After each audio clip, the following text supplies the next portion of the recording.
to the CSC Gurukul. My name is Aman Moga, and today the lecture number 8. Firstly, I sincerely apologize for you all from my side because मैं कुछ दिनों से बिल्कुल भी ठीक नहीं था. अभी भी आप मेरी आवाज़ देख रहे होंगे किस तरह से मेरी आवाज़ ज़्यादा सही नहीं है, ठीक है. तो मैं क्षमा चाहूँगा आप लोगों से कि मैंने थोड़ा सा लेक्चर डालने में देरी करी है. तो जैसे कि आज आप हमारा टॉपिक देख भी रहे होंगे, यूनियन एंड स्टेट लेजिस्लेचर, ठीक है. अब देखो इसमें सबसे ज़्यादा जो क्वेश्चन आते हैं वो जो आते हैं वो जैसे आपका पावर्स का हो गया, भाई प्रेसिडेंट की पावर क्या है, पार्लियामेंट क्या क्या कर सकती है, पार्लियामेंट के जो इलेक्शन होते हैं अपर हाउस या लोअर हाउस में कौन कौन वोट कर सकता है, इस तरह के क्वेश्चन सबसे ज़्यादा आते हैं, ठीक है. दूसरी बात मैं आपको आज बताऊंगा कि जब हम पार्लियामेंट चैप्टर पढ़ते हैं क्वेश्चन हम बाद में डिस्कस करेंगे, तो उसको हम डिवीजन करते हैं टॉपिक्स में कैसे कैसे. क्योंकि देखो मैं आज आपको अपना तरीका बताऊंगा मैं किस तरह से पढ़ता था. जैसे हम पार्लियामेंट की बात करेंगे तो पार्लियामेंट में उसको पहले करेंगे, हम उसको बैकग्राउंड में तोड़ेंगे कि भाई क्या बैकग्राउंड है, क्या क्या पावर्स है, कैसे कैसे क्या क्या पावर्स है, कैसे कैसे इन्फोर्सेबल होती है नहीं होती है. दूसरा, पार्लियामेंट ऑफिसर्स कौन कौन होते हैं, ऑफिसर्स, ठीक है. तीसरा, जो बजट का पार्ट है, बजट आप दोनों जगह पढ़ोगे, ठीक है, इकोनॉमिक्स में भी और एक स्पेशल भी पढ़ना होता है क्योंकि बहुत सारे जो जैसे आपकी योजनाएं हैं बहुत सारे क्वेश्चन हैं, कितना बजट अलाउट हुआ, किसको कितना हुआ, किसको कितना शेयर दिया गया, इस तरह से क्वेश्चन आते हैं. करंटली ज़्यादा जो आते हैं इंस्पायर्ड जो होते हैं वो करंट इंस्पायर्ड होते हैं, उससे क्वेश्चन आते हैं, ठीक है. उसके बाद पार्लियामेंट जो टूल है वो क्या क्या है, पार्लियामेंट टूल्स जैसे नो कॉन्फिडेंस मोशन की बात कर ले हम, ठीक है, कॉलिंग अर्जेंट मोशन की बात कर ले या अदर, ठीक है. उसके बाद इसको हम पार्ट में 5 में जब हम डिसाइड करेंगे तो उसमें डिवाइड करेंगे तो हम कहेंगे पार्लियामेंट्री कमेटीज़ क्या क्या होती हैं, ठीक है. उसके बाद लेजिस्लेटिव प्रोसेस क्या होगा. उसके बाद सबसे इंपॉर्टेंट है वो है मेजोरिटी. देखो मेजोरिटी इंपॉर्टेंट मैं इसलिए बोल रहा हूँ क्योंकि बड़ा ही बेसिक है, ठीक है. आपने अगर एनसीईआरटी पढ़ी होगी तो आप लोग समझ जाओगे बहुत आसानी से, समझ में. तो इस तरह से हम इसको डिवाइड कर लेते हैं, इस तरह से हम इसको पढ़ते हैं, ठीक है. तो चलिए अब बिना देरी करें हम क्वेश्चन सोल्व करते हैं और ठीक तरह से क्वेश्चन सोल्व करेंगे जैसे हम पहले से करते आ रहे हैं. उसके बाद में हम डिस्कस करेंगे वो मुद्दे जो पिछले 2 साल में न्यूज़ में रहे हैं जिन पे क्वेश्चन आने की संभावना है. मैं पहले ही बोल रहा हूँ, आपको पहले ही आगाह कर रहा हूँ कि मैं 100% श्योरिटी नहीं दे रहा हूँ कि क्वेश्चन आ जाएंगे, लेकिन हाँ हम उनको पढ़ के चलेंगे कि भाई ठीक है अगर क्वेश्चन आया इस आधार पर आया उसको हम सोल्व कर देंगे, ठीक है. तो चलिए मैंने आपको बताया कि इस तरह के क्वेश्चन आते हैं, ठीक है. तो चलिए जैसे कि आप पहला क्वेश्चन देख भी रहे होंगे जो कि इलेक्शन से ही क्वेश्चन है, ठीक है. भाई लोअर हाउस या अपर हाउस यानी राज्यसभा और लोकसभा के इलेक्शन से क्वेश्चन है. क्वेश्चन 1995 का है, जैसे कि हमने आपसे वादा भी किया था कि हम 1995 से 2025 तक के क्वेश्चन हम रखेंगे, ठीक है. तो अभी मैं ये मिटा दे रहा हूँ ताकि मुझे लिखने में आसानी हो क्वेश्चन सोल्व करते समय, ठीक है. तो चलिए देखिए जैसे कि बोल रहा है ऑप्शन नंबर ए, पहले क्वेश्चन पढ़ लेते हैं. Who among the following have the right to vote in the election to both Lok Sabha and Rajya Sabha. ये बोल रहा है कि भाई चारों जो ऑप्शन दिए हुए हैं उनमें से वो लोग कौन होंगे जो दोनों के इलेक्शन में पार्टिसिपेट करते हैं या जिनको राइट होता है वोट देने का, ठीक है. अगर हम बात करें ऑप्शन नंबर ए की तो क्या कह रहा है, elected member of the lower house of the parliament. Lower house क्या हुआ, लोकसभा है ना. चलो दूसरा, elected member of upper house यानी Rajya Sabha, RS. Elected member of the upper house of the state legislature, अच्छा ठीक है, जिनको हम बोल सकते हैं स्टेट लेजिस्लेचर की बात कर रहे हैं, ठीक है. Elected member of lower house of the state legislature, यहाँ पे अपर हाउस की बात करें, यहाँ पे लोअर हाउस की बात करें, ठीक है. अगर हम देखिए बेसिक सबको पता है, ठीक है. अगर हम इसके आंसर की बात करें तो उसका आंसर क्या है, वो डी है. अब वो क्यों है वो समझ लीजिए आप. देखिए आप सभी को पता है लोकसभा क्या है, lower house of the parliament, ठीक है. अब क्या होता है lower house of the parliament में क्या होता है, जो इलेक्शन होता है वो कैसा होता है जी, आपका डायरेक्ट इलेक्शन. डायरेक्ट इलेक्शन होता है, सीधी सी बात है. यूनिवर्सल जो अपना क्या बोलते हैं यूनिवर्सल एडल्ट सफरेज है उसके आधार पे सब वोट करेंगे, ठीक है. इसका मतलब क्या हुआ कि जो देखो यूनिवर्सल का तो आप सबको पता है कि भाई जो भी 18 से ऊपर होगा वो ही वोट कर सकता है, ठीक है. तो इसका मतलब क्या हुआ कि जो इलेक्टेड मेंबर है ना किसके, लेजिस्लेटिव असेंबली के, यानी जो एमएलएज हैं, इनको ये एमएलएज होते हैं लोअर हाउस में एमएलए, ठीक है. वो क्या है, वो सिटीजन ऑफ इंडिया है. भाई जब डायरेक्ट इलेक्शन होगा तो सीधी सी बात है कि वो अपने आप को, देखो ऐसा नहीं कि बाकी नहीं है सिटीजन ऑफ इंडिया, ठीक है, लेकिन असेंबली में वो भी क्या है भाई भारत के लोग हैं, ठीक है. अब उनको लोकसभा में जो इलेक्शन है वो उनके लिए कैसा होगा, कॉमन मैन की तरह होगा, ठीक है. क्योंकि वो क्या करेंगे, अपने आप को ऐसे रिप्रेजेंट करेंगे कि वो एक सिंपल आदमी है यानी कॉमन मैन है, ठीक है, कॉमन मैन है, ठीक है. भाई अगर हम राज्यसभा के मेंबर की बात करें, लोकसभा के मेंबर की बात करें तो वो क्या होंगे, वो थोड़े से क्या होंगे, ऊपर होंगे, ठीक है. लेकिन अगर हम बात करें राज्यसभा की, अभी हमने किसकी बात करी लोअर हाउस की यानी लोकसभा की, ठीक है. उसमें कौन कौन वोट कर रहे हैं, आंसर तो उसका डी है. अगर हम राज्यसभा की बात करें यानी अपर हाउस की बात करें उसमें क्या कहता है, अगर देखिए अगर हम आर्टिकल 80 देखते हैं, क्या आर्टिकल 80 देखते हैं तो क्या कहता है, मेंबर आर इलेक्टेड इनडायरेक्टली. भाई जब यहाँ पे डायरेक्टली तो राज्यसभा में इनडायरेक्टली होते हैं क्योंकि कौन वोट करते हैं, जो पहले से चुन के गए हुए लोग हैं, ठीक है. इलेक्टेड मेंबर ऑफ किसके, लेजिस्लेटिव असेंबलीज के, यानी कि एमएलए ही यहाँ पे वोट करेंगे. अब यहाँ पे कॉमन व्यक्ति वोट नहीं करेगा, ठीक है. अब ये क्या करेंगे, इनके यहाँ पे रिप्रेजेंट जो होता है प्रोपोर्शनल रिप्रेजेंटेशन वाला रूल, सिंगल ट्रांसफरेबल वोट, वो अपना ट्रांसफर करेंगे और व्यक्ति को चुनेंगे, ठीक है. तो इसका आंसर डी था, ठीक है. अगर हम देखिए मैं आपका ज़्यादा समय नहीं लूंगा, फिर भी कोशिश करता हूँ कि जो बाकी के ऑप्शन है वो एलिमिनेट कैसे कर लेंगे हम उसके बारे में पढ़ ले. जैसे ऑप्शन नंबर ए की बात करें, ठीक है, इलेक्टेड मेंबर ऑफ लोकसभा, क्योंकि जब इलेक्टेड मेंबर ऑफ लोकसभा है तो सबकी अपनी कैपेसिटी होगी, क्योंकि कुछ सिटीजन्स के द्वारा चुन करके वो भेजे. अब जिन सिटीजन्स के द्वारा उनके वो चुने गए तो उनका ही पार्ट जो प्रपोजन होगा वोट का वो उनके आधार पर होगा. भाई वे लेके गए ना. अब तो लोअर, ठीक है, तो लोअर हाउस यानी लोकसभा के लोग अब वे राज्यसभा में वोट नहीं कर सकते, ठीक है, क्योंकि उनको किसके लिए चुना गया है, लोकसभा के लिए चुना गया है, ठीक है. अब ऑप्शन नंबर बी की बात करें तो कैसे क्या कह रहा है, elected member of the Rajya Sabha. अब देखो जब लोकसभा के लोग राज्यसभा में वोट नहीं कर सकते तो सीधी सी बात है राज्यसभा के लोग भी लोकसभा में वोट नहीं कर सकते, या फिर राज्यसभा के लोग खुद राज्यसभा में वोट नहीं कर सकते. भाई अपने आप को कौन चुनता है, कोई चुन के तो भेजेगा उनको, ठीक है. उसी तरह अगर हम नंबर सी की बात करें, नंबर सी यानी अपर हाउस किसका, स्टेट लेजिस्लेचर, यानी ये कौन होंगे, आपके एमएलसी होंगे, है भाई, ठीक है। अब ये मेंबर तो हैं लेजिस्लेटिव काउंसिल के, और आप उनको बोल रहे हैं कि जाइए राज्यसभा में आप वोट किए, तो इनको तो अधिकार ही नहीं है भाई, क्योंकि यही तो कॉमन कंफ्यूजन है। Lower house of the state assembly जो है उसके पास ही पावर होती है कि वो दोनों जगह जाकर के वोट कर सकते हैं, यानी ये, ठीक है। आप लोगों को आई होप कि समझ आया होगा। इतना ज़्यादा ये फैला हुआ नहीं है, इतना ज़्यादा ये क्या बोलते हैं, इतना ज़्यादा फैला हुआ क्वेश्चन नहीं है, ना इतना ज़्यादा इसमें दिमाग लगाना। सीधी सी बात है, ये मान के चलना कि भाई जो लोअर हाउस होते हैं, स्टेट असेंबलीज होती है, उनके पास केवल पावर होती है, वो दोनों जगह जाके वोट कर सकते हैं, ठीक है। तो चलिए अब हम यहाँ के जो मुद्दे रहे हैं पिछले 2 सालों में उन पर डिस्कस कर लेते हैं। मैं ये फिलहाल मिटाने जा रहा हूँ, तो आप बेफिक्र रहिएगा, इसका हमने एक्सप्लेनेशन आपको हमारे टेलीग्राम चैनल पर मिल जाएगी, ठीक है। तो अगर हम जैसे पहला मुद्दा डिस्कस करें, तो पहला मुद्दा क्या है, आप लोगों ने भी देखा होगा राज्यसभा में डोमिसाइल रिक्वायरमेंट हुआ। क्या हुआ, डोमिसाइल रिक्वायरमेंट कि भाई आप कहाँ के रहने वाले हो। क्या था, एक पर्सन थे जो किसी और स्टेट के रहने वाले थे, ठीक है, लेकिन वो राज्यसभा में इलेक्शन कंटेस्टिंग करने हैं किसी और राज्य से, ठीक है, जिनको 2003 में रिमूव कर दिया गया था, ठीक है। लेकिन अगर हम 2024 की बात करें, ठीक है, क्या कहा कि जो राज्यसभा है ना वो बाइनियल इलेक्शन हेड हो सकता है, लेकिन आउटसाइडर जो कैंडिडेट है वो भी एमएलए इलेक्टेड किए जा सकते हैं। लेकिन फैक्ट यहाँ पे वो है, जो एमएलए की जो वोट है ना वो मैटर करेगी राज्यसभा इलेक्शन में, जिसके लिए कैंडिडेट का ओरिजिन यानी जिस स्टेट से वो लड़ रहा है वहाँ होना जरूरी है, यानी रिगार्डलेस है उसका, ठीक है। तो ये था, समझ में आया, यानी 2003 की बात करी, उसके बाद 2024 में क्या चेंज हुआ उसकी बात करी कि भाई क्या कहा, जो राज्यसभा है वो क्या है, आरएस का जो इलेक्शन है वो क्या है, बाइनियल है ना भाई, बाइनियल इलेक्शन है, क्या जी, बाइनियल इलेक्शन है, ठीक है।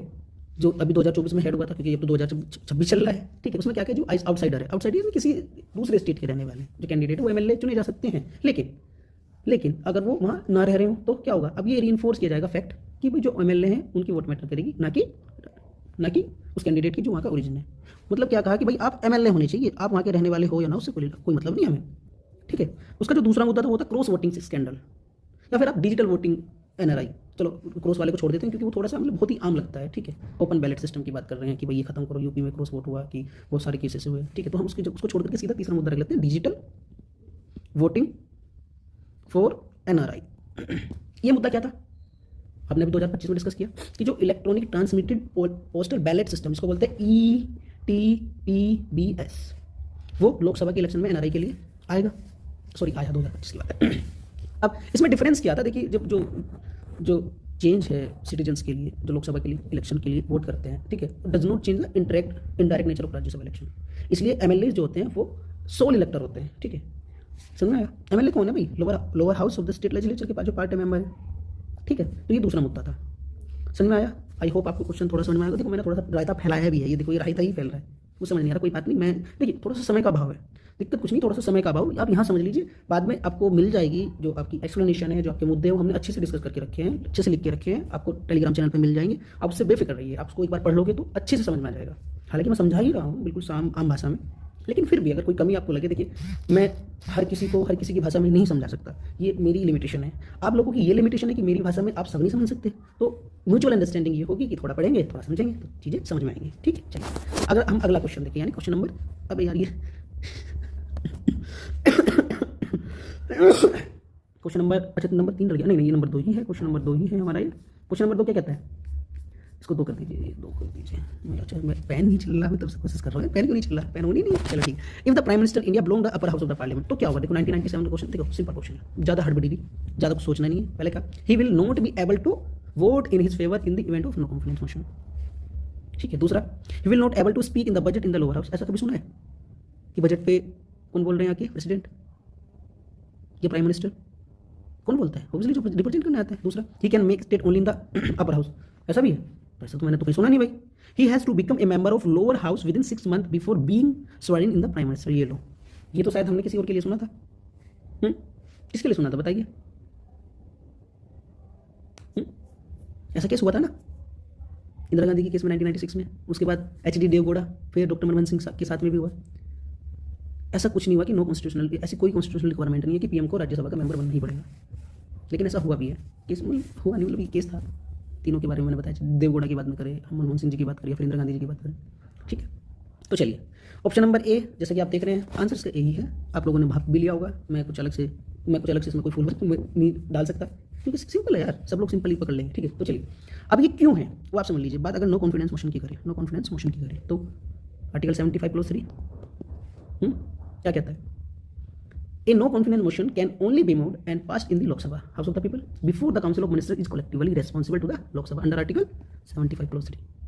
क्या मतलब है इसका कि भाई जो नो कॉन्फिडेंस मोशन है वो पास तो कर दिया लोकसभा में, लेकिन लेकिन मैं यूज कर रहा हूँ क्योंकि जो काउंसिल ऑफ मिनिस्टर्स है वो कोलेक्टिवली रिस्पॉन्सिबल थे लोकसभा की, ये आर्टिकल कहता है। ठीक है, अगर हम वोटिंग रूल की बात करें, अगर पार्लियामेंट्री रूल आप लोगों ने पढ़े होंगे, पार्लियामेंट्री रूल क्या कहता है कि जो मेंबर ऑफ पार्लियामेंट होगा वो वोट कर सकता है हाउस में जहाँ से वो बिलोंग करता है। अभी मैंने ऊपर पढ़ा कि अगर वो राज्यसभा से है तो राज्यसभा में वोट करेगा, इलेक्शन की बात नहीं चल रही, वोट की बात चल रही, नॉन कॉन्फिडेंस मोशन की। लोकसभा का है तो लोकसभा में वोट करेगा, असेंबली से है तो असेंबली। ठीक है, अब यहाँ पे एक कंस्टेंस है, कंस्टेंस क्या है, अगर प्राइम मिनिस्टर मेंबर है राज्यसभा का, ठीक है, तो वो पार्टिसिपेट कर सकता है डिबेट में, कौन से, कॉन्फिडेंस मोशन के, किसमें, लोकसभा में भी। भाई अगर वो राज्यसभा का मेंबर है तो लोकसभा में भी वो डिबेट में भी भाग ले सकता है, लेकिन वोट वो नहीं कर सकता है क्योंकि वोट केवल लोअर हाउस में दी जा सकती है। बिकॉज ऐसा क्यों? क्योंकि पहली बात तो वोट जो कास्ट होती है उसके लिए वो एबल नहीं है, साथ में अपने फेवर में या गवर्नमेंट को बचाने के लिए वोट नहीं कर सकता, क्योंकि फिर क्या होगा, अगर ऐसा होने लगा तो वो तो अपनी वो बनाएगा मेंबर, क्या बोलते हैं, मेंबर ऑफ कंसर्न, ठीक है, और वोट देके वो तो अपना कॉन्फिडेंस मोशन छिपा लेगा, सीधी सी बात। अगर वो गलत भी हुआ तो ऐसा तो नहीं है। ठीक है, समझ में, ये कंस्टेंस था, समझाया आप लोगों को। ठीक है, अगर हम ऑप्शन नंबर बी की बात करें तो आर्टिकल 88 क्या कहता है कि भाई जो सारे के सारे मिनिस्टर्स हैं उसमें हम इसको जोड़ लेते हैं, प्राइम मिनिस्टर को भी जोड़ लेते हैं, वो क्या उनके पास राइट्स हैं बोलने के। ठीक है, प्रोसीडिंग्स में किसी भी हाउस की जा सकते हैं, लेकिन जो सा हाउस है, ठीक है, जहाँ के वो मेंबर है, ठीक है, तो ऐसा तो नहीं कि हाँ बोल सकते हैं बजट पे भी लोकसभा में, ठीक है, लेकिन ज़्यादातर अगर बात करें तो जहाँ से वो बिलोंग करते हैं, जिस हाउस से वो बिलोंग करते हैं वहीं पे प्रोसीडिंग्स में जा सकते हैं। दूसरी बात, अगर स्टेटमेंट 3 की बात करें, केवल एक हाउस की बात करें, सेम वही आर्टिकल यहाँ पे यूज़ होगा, आर्टिकल 88। ठीक है, क्या कहता है कि जो प्राइम मिनिस्टर्स है वो स्टेटमेंट बना सकता है, ठीक है, दोनों के दोनों हाउस में, ऐसा ही नहीं कि वो केवल एक हाउस में, अपर हाउस में बात करें, ये प्राइम मिनिस्टर है भाई, सीधी सी बात है, गवर्नमेंट को वो रिप्रेजेंट कर रहा है, तो दोनों के दोनों हाउस में जाके वो डिबेट कर सकता है। ठीक है, अभी हमने शुरू में बात कर ली थी 6 मंथ वाली रूल की, तो दोबारा से यहाँ पे हम बात नहीं करें तो बेटर है। ठीक है, अब देखिए यहाँ पे ना 2 मुद्दे थे पिछले 2 सालों में जो मैंने नोटिस किए। पहला मुद्दा जो था वो था आपका अकाउंटेबिलिटी डिबेट करके 2024 में, जैसे 18वीं लोकसभा 2024 में पहले सेशन में आई तो क्या हुआ, जो कॉन्स्टिट्यूशनल एक्सपर्ट्स थे उन्होंने डिस्कस किया इंपॉर्टेंट कि जो प्राइम मिनिस्टर है लोअर हाउस, ठीक है, उसकी जो डायरेक्ट अकाउंटेबिलिटी है वो किसके प्रति है, लोगों के प्रति है। ठीक है, लेकिन अगर हम यहाँ पे रियलिटी की बात करें, जो हमारे करंट पीएम है माननीय श्री नरेंद्र मोदी जी, ठीक है, वो बिलोंग करते हैं लोकसभा से। ठीक है, अब ये जो क्वेश्चन है वो रेलिवेंस करता है 2024 का, क्योंकि वो हाईलाइट करता है फंडामेंटल प्रिंसिपल्स को, किसके, गवर्नमेंट के, क्योंकि सर्वाइवल करेगी किस पे, लोकसभा कॉन्फिडेंस पे। अगर लोकसभा में नो कॉन्फिडेंस मोशन आ गया तो सीधी सी बात है सरकार गिर जाएगी, क्योंकि हमारे जो प्राइम मिनिस्टर है वो बिलोंग करते हैं किससे, लोअर हाउस से। ठीक है, तो चलिए नेक्स्ट क्वेश्चन देखते हैं। अब अगला क्वेश्चन जो है नंबर 4, क्वेश्चन नंबर 4। देखिए मैंने आपको पहले ही बताया था कि जैसे बिल हो गया या पार्लियामेंट पावर हो गया, ठीक है, या ठीक है, चाहे अमेंडमेंट बिल हो चाहे मनी बिल हो, इन पर भी क्वेश्चन ज़्यादातर आते हैं। तो मैं यही बोल रहा था। अब जैसे ये क्वेश्चन पूछा उसने, which one of the following statement about A money bill is not correct, तो सबसे पहले हम जो सबसे बड़ी गलतियाँ करते हैं, इसलिए मिस्टेक्स करते हैं, वो ये करते हैं कि हम इसको करेक्ट पढ़ लेते हैं, क्योंकि मेरे साथ भी ऐसा हुआ था, इसलिए मैं आपको बता रहा हूँ। ठीक है, तो ये सबसे ज़्यादा ध्यान रखना है कि हम क्वेश्चन सोल्व करते समय सिली मिस्टेक ना करें। ठीक है, तो जब देखिए अब ऑप्शन नंबर ए कहता है कि a money bill can be tabled in the other house, तो ऐसा तो बिल्कुल नहीं है, क्योंकि मनी बिल क्या होते हैं भाई, खर्चे तो होते हैं सरकार के। भाई आपने टैक्स इकट्ठा किया और सरकार अब उसको खर्चा करेगी, तो ये तो लोअर हाउस में होना चाहिए, जैसा कि आप लोगों ने पढ़ा भी है, क्योंकि बड़ा ही सिंपल है। तो ये लोअर हाउस में क्या होता है, इंट्रोड्यूस होता है, अपर हाउस में कभी नहीं होता। ठीक है, सेकंड, अभी हम आंसर पे नहीं आ रहे, मैं आपको पहले बता रहा हूँ, मैं केवल पहले ऑप्शन डिस्कस कर रहा हूँ। ऑप्शन नंबर बी में कहता है the speaker of Lok Sabha is the final authority to decide whether a bill is money bill और नॉट, तो ये बात बिल्कुल सही है। तीसरी बात, the Rajya Sabha must return a money bill pass by Lok Sabha and send it for consideration with 14 days, तो हमारे यहाँ 14 डे रूल चलता है। ठीक है, यही है ना भाई। उसके बाद the president can not return a money bill to Lok Sabha for reconsideration, तो ऐसा भी है कि भाई वीटो पावर है, वो होल्ड की वीटो पावर है, ना कि रिटर्न करने की। ठीक है, तो ये भी नहीं, तो इसका आंसर इज ए है। ठीक है, क्योंकि नॉट करेक्ट पूछ रहा है तो आंसर इज ए। ठीक है, बाकी को हम गलत कर देते हैं। ठीक है, क्योंकि भाई नॉट करेक्ट पूछ रहा है। ठीक है, तो अब थोड़ा सा डिस्कस कर लेते हैं। देखो जैसे आप डिस्कस में देखें भाई, अगर हम बात करें ओरिजिन क्या बोलते हैं, जो हमारा मनी बिल है, ठीक है, हम मनी बिल की बात करेंगे अभी। ठीक है, मैं ये मान के चल रहा हूँ कि आप लोगों ने पहले से पढ़ रखा है, आप लोग बड़े ही समझदार लोग हैं। ठीक है, फिर भी मेरी जो आदत है ज्ञान देने की, तो मैं थोड़ा सा ज़्यादा टाइम नहीं लूंगा, आप लोगों को थोड़ा सा लूंगा। ठीक, हम आर्टिकल 190 क्लोज 1 की बात करें तो क्या है कि जो भाई मनी बिल है वो इंट्रोड्यूस नहीं किया जा सकता किसमें, राज्यसभा में। ठीक है, ओरिजिनेट कहाँ पे होता है, ये आपका लोकसभा में होता है, और ये जो कंडीशन है वो मस्ट कंडीशन है कि भाई ओरिजिनेट होना चाहिए लोकसभा से। ठीक है, क्योंकि मैंने जैसे अभी बताया कि भाई ये मनी बिल क्या है, वो टैक्सेशन और स्पेंडिंग्स की बात करता है। ठीक है, भाई टैक्स इकट्ठा किया और स्पेंड कर दिया। ठीक है, समझ में आया। ठीक है, अब ऑप्शन नंबर बी में जैसा मैं दे रखा था कि भाई स्पीकर की जो अथॉरिटी होती है, अगर हम आर्टिकल 110 क्लोज 3 देखें तो क्या कहता है कि जो फाइनल डिसीजन होगा ना स्पीकर का लोकसभा के, ठीक है, वो ही फाइनल होगा। ठीक है, भाई कोई बिल मनी बिल है या नहीं है वो लोकसभा स्पीकर ही बता देता है। ठीक है, तो इस उनके दूसरी बात जो याद रखने योग्य है वो ये है कि ये जो डिसीजन होगा ना, ये क्वेश्चनेबल नहीं है किसी भी कोर्ट में, ना तो किसी हाउस में, और ना ही प्रेसिडेंट खुद इस पर क्वेश्चन कर सकता है। समझ में आया? 14 डे रूल की मैंने बात अभी करी कि भाई हमारे यहाँ पे कि एक बार लोकसभा से बिल पास हो गया, राज्यसभा की लिमिटेड पावर होती है, ठीक है, तो उसको रिजेक्ट नहीं कर सकते, ना ही अमेंड कर सकते, ठीक है। तो हाँ, ये हो सकता है कि उसको सजेस्ट करने के लिए, रिकमेंडेशन करने के लिए 14 दिन के लिए, तो मतलब उसको रिटर्न किया जा सकता है, ठीक है। अमेंड या रिजेक्ट नहीं किया जा सकता, वो भी 14 दिन के भीतर अगर कर दिया तो ठीक है, नहीं तो उसको पास मान लिया जाता है, ठीक है। अभी तो आप लोग समझ में आया होगा, ठीक है। तो चलो, मैंने ये क्वेश्चन क्यों रखा वो हम डिस्कस कर लेते हैं, कुछ मुद्दे जो कि हम अपनी लेक्चर्स की सीरीज में कर ही रहे हैं, ठीक है। जैसा सॉरी, जैसा कि पहला मुद्दा जो है हमारा, वो है हमारा आधार और आईबीसी। आईबीसी देखो, इंसॉल्वेंसी बैंक्रप्सी कोड, ठीक है, इसको लेकर के है, क्योंकि अभी कुछ सालों में देखा होगा जो गवर्नमेंट है उसने एक्यूज किया, बाईपास किया राज्यसभा को, और एक जो कॉन्ट्रोवर्शियल लॉ है जिसको हम कहते हैं आधार एक्ट, किसमें, सर्टेन इंसॉल्वेंसी बैंक्रप्सी अमेंडमेंट्स में, किसके लिए, मनी बिल के लिए, ठीक है। 2025 का ये है, शायद नवंबर का है, आई थिंक, अगर मैं सही याद कर पाऊँ, शायद नवंबर का है, ठीक है। तो उसमें लीगल स्टैंड क्या लिया गया था कि जो कॉन्स्टिट्यूशनल बेंच थी सुप्रीम कोर्ट के, उन्होंने रिव्यू किया और वो एक डिसीजन पे पहुंचे कि जो स्पीकर है वो फाइनल अथॉरिटी है, ठीक है। भाई जुडिशियल रिव्यू अप्लाई किया जा सकता है, लेकिन कब, जब वो फाइनेंशियल बिल नहीं होगा, ठीक है, या फिर उसको रॉन्गली सर्टिफाइड किया गया है मनी बिल, ठीक है। भाई वो कोई बिल है, उसको ये बताया गया है कि ये मनी बिल है, ठीक है, जब उसको जुडिशियल रिव्यू के अंतर्गत रख सकते हैं, वरना नहीं, ठीक है। उसके बाद बजट सेशन देखा होगा आपने, ठीक है, उसमें 2025-24 का, उसमें बताया गया कि जब पोस्ट इलेक्शन बजट सेशन आया तो जो फाइनेंस बिल था, इसको बताया गया कि ये money bill, finance money bill होता है, ठीक है। उनको बताया कि अब ये जो है एग्जैक्टली क्वेश्चन किया गया उस पर, ठीक है, क्योंकि जो डिबेट थी राज्यसभा की, वो इनएबिलिटी बता रही थी कि जो जो ब्लॉक्स है ना फीचर इंडियन फिजिकल फेडरलिज्म के, उनको सही डिफाइन नहीं कर रही थी, ठीक है। तो ये था, तो मैं तो यही कहूँगा कि जो सेकंड वाला है वो ना मान करके आप ये मान के चलो कि जो आधार और आईबीसी वाला है ये इशू था, ज़्यादा बड़ा इशू नहीं है, पूछ सकता है, ठीक है, नहीं तो नहीं पूछेगा तो भी कोई बात नहीं, हम तो पहले से तैयार हैं, ठीक है। तो चलिए अब नेक्स्ट क्वेश्चन देखते हैं। Next question, question number 5। देखो फिर भी पार्लियामेंट से, पार्लियामेंट पावर क्या क्या कर सकती है, क्या क्या नहीं कर सकती, ठीक है। ठीक है, तो the parliament can make any law for the whole or any part of India. देखो अगर हम बात करें, लॉ बना सकती है पूरे पार्ट के लिए या किसी भी पार्ट के लिए।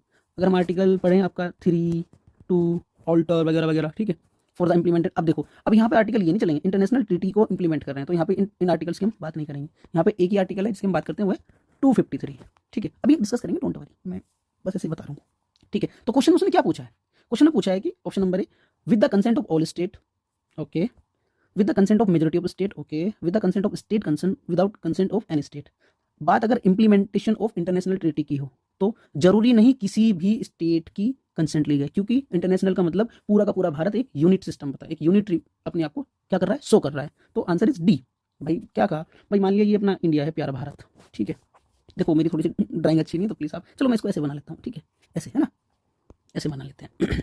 और ये हमारा मान लिया, ये हमारा नेपाल है, ठीक है, चलो उसको ऐसे बना लें, हालांकि यहाँ से जुड़ता है लेकिन हम थोड़ा सा दूर बना लें ताकि आप लोगों को आसानी हो समझने में, ठीक है। ठीक है, अब क्या करना है, कोई ट्रीटी थी इसके साथ साइन कर दी, ठीक है, अब उसको इंप्लीमेंट करना है इंडिया के किसी पार्ट में, तो जरूरी थोड़ी कि मैं बिहार की या यूपी की या फिर क्या बोले बांग्लादेश की या असम की कंसेंट लेनी पड़ेगी, ऐसा जरूरी नहीं है, क्योंकि पार्लियामेंट की पावर है अंडर आर्टिकल 253, क्योंकि यूनिटरी फीचर है इंडिया का। आप लोगों ने पढ़ा होगा ना फेडरल सिस्टम, ठीक है, तो उसमें बताया गया, समझ में आया, ठीक है। तो मतलब ज़्यादा कुछ नहीं है कि भाई ये ऑब्लिगेशन है फेडरल सिस्टम पे, इंटरनेशनल ट्रीटी की जो ऑब्लिगेशन है, ठीक है भाई, कोई सेंट्रल स्टेट, क्योंकि सेंट्रल स्टेट आप विद इन स्टेट हो, ना कि इंटरनेशनली, इंटरनेशनली आप पूरा का पूरा एक स्टेट हो, ठीक है, तभी तो कहते हैं state head of India, prime minister, president, ठीक है, समझ में आया। अब अगर हम अदर ऑप्शंस की बात करें तो वही सीधी सी बात है, अगर हम पढ़ेंगे आर्टिकल 253 तो क्या कहता है कि जो पहली बात तो ये आर्टिकल पार्लियामेंट को एम्पावर करता है लॉ बनाने के लिए पूरे भारत के किसी पार्ट या पूरे भारत के लिए, चाहे वो ट्रीटी हो, चाहे वो एग्रीमेंट हो, चाहे वो कन्वेंशन हो, किसी भी अदर कंट्री का इंटरनेशनल बॉडी में या किसी इंटरनेशनल बॉडी का हो, ठीक है। दूसरी बात, ओवर राइडिंग द स्टेट, मैंने अभी बताया स्टेट लिस्ट का सब्जेक्ट है, कौन सा, कंकरेंट लिस्ट वाला। जैसे अच्छा स्टेट लिस्ट की बात करें, जैसे एग्रीकल्चर या पुलिस या हेल्थ की बात करें, तो क्या है, जिनका पर्पज क्या होता है, क्या होता है इनका पर्पज, भाई स्टेट सब्जेक्ट में आते हैं ये, ठीक है। नॉर्मली क्या होता है, पार्लियामेंट लेजिस्लेट नहीं कर पाती इन सब्जेक्ट के लिए, ठीक है, नॉर्मली, लेकिन अगर कोई योजना की बात है तो सेंट्रल स्पॉन्सर्ड होती है, ठीक है, कुछ एक्सेप्शंस भी होते हैं, इस बात का भी आप ध्यान रखिएगा, ठीक है। जैसे अगर हम बात करें इंटरनेशनल ट्रीटी की, तो जो आर्टिकल 253 है वो अलाउ करता है पार्लियामेंट को लेजिस्लेट करने के लिए, चाहे वो स्टेट सब्जेक्ट ही क्यों ना हो, जरूरी नहीं है कि वो परमिशन या कंसेंट ले स्टेट की, ठीक है। तो चलिए अब इसके मुद्दे डिस्कस कर लेते हैं। इसका देखो पहला तो वही था भाई, पहला तो जो मुद्दा है वो क्लाइमेट ट्रीटी का था, global climate treaty, sorry climate treaty 2025। इसमें क्या हुआ कि भारत मूव कर रहा था नेट जीरो की गोल में, तो पार्लियामेंट को एक लॉ बनाना पड़ेगा कि भाई हमें क्या लेके आना है, कार्बन क्रेडिट या रिन्यूएबल एनर्जी की बात करते हैं हम, ठीक है। अब जब हम नेट जीरो या कार्बन क्रेडिट की बात करें ठीक है, तो हमें अमेंड करना पड़ेगा, सब्जेक्ट्स में अमेंड करना पड़ेगा। जरूरी थोड़ी ना, पार्लियामेंट को एक लॉ पास करना पड़ेगा। ठीक है, पार्लियामेंट जैसे हमारे यहाँ पे है ना भाई, लॉ है ना हमारे यहाँ पे, किसके लिए, सोलर पैनल्स वगैरह के लिए किया, या फिर उसकी बात करें हम क्या बोलते हैं, OD 1 नंबर वगैरह, ठीक है, गाड़ियों को लेकर के, ठीक है, BS6 की बात कर रहे थे हम, बहुत दिन से करते आ रहे हैं। तो गवर्नमेंट ने रूल बनाया कि भाई जितनी BS4 गाड़ियाँ हैं उनको हमने बेचना बंद कर देंगे। अब जो नई गाड़ी आएंगी उनमें BS6 या जो भारत स्टेट 6 हैं उसके हिसाब से आएंगे। तो रूल बनाया होगा ना, तभी तो ये किया होगा। ठीक है, और ये रूल किसके अंतर्गत बनाया गया, आर्टिकल 253 के। ठीक है जी। उसके बाद पेंडेमिक ट्रीटी की बात करें, अगर आप दूसरा देखो, पेंडेमिक ट्रीटी की तो हम बात करेंगे जरूर। पेंडेमिक ट्रीटी भाई 2019 से लेकर 2022 तक साइन किया है। ठीक है, 2026 में अपडेट हुई। WHO ने बताया कि जो पेंडेमिक ट्रीटी है उसको फाइनलाइज किया जाए ग्लोबली।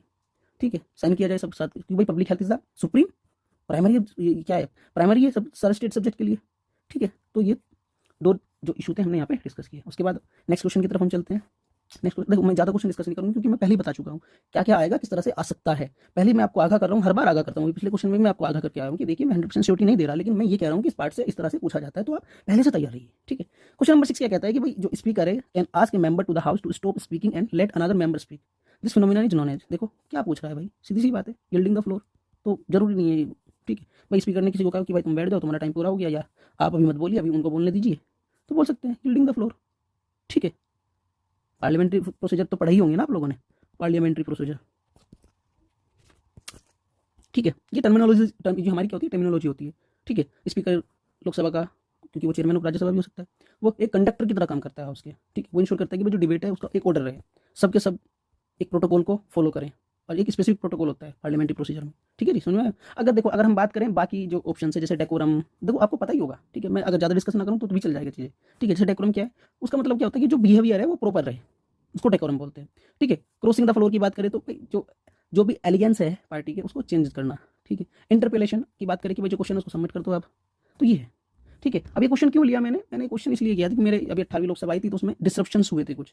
ठीक है, बार बार माइक बंद कर देना या किसी को रोकना कि आप चुप होइए, तो इसलिए से मैंने क्वेश्चन रखा था। ठीक है जी, तो चलिए मैं इसमें ज़्यादा समय नहीं लूँगा आपका। ठीक है, क्योंकि क्वेश्चन बड़ा ही सिंपल है। ठीक है जी, चलिए नेक्स्ट क्वेश्चन की तरफ चलते हैं। क्या कहता है, in what way does the Indian parliament exercise control over the administration. भाई क्या क्या हो सकता है, हाँ जी, किस तरीके से पार्लियामेंट एक्सरसाइज कर सकती है, या मतलब किसी भी स्टेट का ओवर द एडमिनिस्ट्रेशन, यानी एग्जीक्यूटिव का भी काम कर सकती है। पहला, through consultative committee of various ministry, तो ऐसा तो नहीं है, क्योंकि इनका काम क्या होता है भाई, आप अगर पार्लियामेंट पब्लिक अकाउंट कमेटी की बात करें, स्टेट कमेटी की बात करें, या डिपार्टमेंट रिलेटेड कमेटीज़ की बात करें, तो ये स्क्रूटनी है। ठीक है जी, तो हाँ सीधी सी बात, उसी से क्वेश्चन का आंसर मिल गया। देखो मेरे तो भाई, मैं जब मैं ज़्यादा देखो, मैं आपको बताऊँ, मैं चीज़ें पढ़ी थी तो मुझे याद है। ठीक है, आपके भी याद आ जाएगी, क्योंकि हमारा जो माइंड होता है वो पिक्टोग्राफिक चीज़ों को याद रखता है। क्योंकि मेरे याद है यार, PSC की बात कर रहे थे हम, DRSCs की बात कर रहे थे हम, तो वही देखो आंसर इसका यही है। ये मैं कोई कहीं से रट के नहीं आया, मैंने कहीं से देख के नहीं बताया, क्योंकि हाँ आमतौर पर हमारी चीज़ें याद आ जाती है। ठीक है, और अगर ऑप्शंस की बात करें, by making the administrators and send periodic report, तो ऐसा भी नहीं है। Compelling the executive issue Ritz, तो ऐसा भी नहीं है। क्वेश्चन 2001 का है। ठीक है जी, ठीक है, अब देखो, अब पहले हम ये डिस्कस कर लेते हैं, क्योंकि मेरे तो आता है इसलिए मैंने बोल दिया। ठीक है, अगर हम इसका एनालिसिस करें तो देखो, जो कमेटी होती है, कमेटी के पास पावर होती है कि वे किसी भी ब्यूरोक्रेट को समन कर सकते हैं, क्वेश्चन कर सकते हैं। ठीक है, उसके बाद स्क्रूटनाइज कर सकती है कि भाई जो एक्सपेंडिचर है किसी, या कोई पॉलिसी है उसकी, अलग अलग जो मिनिस्ट्रीज है उनको स्क्रूटनाइज कर सकती है। साथ में किस तरह से मनी को वोट किया गया, ऑडिट एक्चुअली कैसे, मतलब कैग रिपोर्ट है वही ना भाई, कैग रिपोर्ट। क्योंकि ये जो रोल होता है वो क्या होता है, गाजी जुडिशियल रोल होता है। ठीक है, क्योंकि यहाँ पे जो केसेस होते हैं वो वेस्ट, करप्शन, इन एफिशिएंसीज, किसमें, एडमिनिस्ट्रेशन में, जब ये चीज़ें देखेंगे तो पार्लियामेंट खुद कंट्रोल करने लगती है। ठीक है जी, समझ में आया? कंसल्टेटिव कमेटीज़ की बात करें, जैसे यहाँ पे लिखा कंसल्टेटिव कमेटी, तो उनका काम क्या होता है, ये पहली बात तो पार्लियामेंट्री कमेटीज़ नहीं है। ठीक है, ये तो मिनिस्ट्रीज़ है भाई, यहाँ पे कह रहा है ना कंसल्टेटिव भाई, मिनिस्ट्रीज़ की पहली बात तो पार्लियामेंट कमेटी नहीं है। जब ये पार्लियामेंट कमेटी नहीं तो ना तो ये एक्सरसाइज कर सकती कंट्रोल, ना ये स्क्रूटनाइज कर सकती। पहली बात तो कोई कॉन्स्टिट्यूशनल सेंस बनती ही नहीं है। ठीक है जी, उसके बाद रिपोर्ट्स की बात करें, जैसे यहाँ पे पब्लिक रिपोर्ट्स की बात करें, तो ये क्या है, पब्लिक रिपोर्ट्स भेज सकते हैं एडमिनिस्ट्रेटर, लेकिन जब डिपार्टमेंटल रूटीन होता है, क्योंकि ये तो एक क्या है, इंटरनल डिपार्टमेंटल रूटीन है भाई, रिपोर्ट बनाओ भेज दो, लेकिन एडमिनिस्ट्रेटर प्राइमरी ऐसा नहीं होता। ठीक है, समझे? उसके बाद भाई कोई रिट इशू किया तो उससे क्या, तो ये तो काम, जैसे हम भाई फैक्चुअली तो ऐसा है नहीं, अगर हम रिट की बात करें, हेबियस कॉर्पस की बात करें, या मैंडेमस की बात करें, ये तो जुडिशरी के लिए होती है, ना कि पार्लियामेंट का कुछ लेना देना नहीं है। ठीक है जी, तो समझ में आया? ठीक है, तो इसमें जो था ना, एक वो था बजट वाला, जो 2024 में एक हुआ था, DRSCs का मैंडेट का एक इशू आया था। उसमें क्या था, डिमांड फॉर ग्रांट को लेकर के इशू बना था कि भाई जो एडमिनिस्ट्रेटिव बजट है उसको रिक्वेस्ट किया गया हाउस के द्वारा, उसमें हाउस में उसमें उसके लिए वोट हुई, तो बस यही था। ठीक है, तो टोटल आपके 7 क्वेश्चंस मैंने यहाँ पे डिस्कस किए। आई होप आप लोगों को ये बहुत अच्छे से पसंद आया होगा। ठीक है, क्योंकि ये चैप्टर थोड़ा सा फैक्चुअल ही रहता है आमतौर पे, या फिर स्टैटिक ही रहता है, ठीक है। हम मुद्दे यहाँ पे इसलिए डिस्कस कर रहे थे ताकि हमें मतलब थोड़ा सा अनुमान लग जाए, ठीक है। तो चलिए, मैं आपसे आशा करता हूँ कि आपको ये सेशन अच्छा लगा होगा, ठीक है। तो चलिए, आज से हम सारे सेशन कंटिन्यू करेंगे। मेरी तबीयत अभी काफ़ी अच्छी है, तो मैं आशा करता हूँ कि आगे के लेक्चर्स रेगुलर डलेंगे। धन्यवाद। जय हिंद, जय भारत।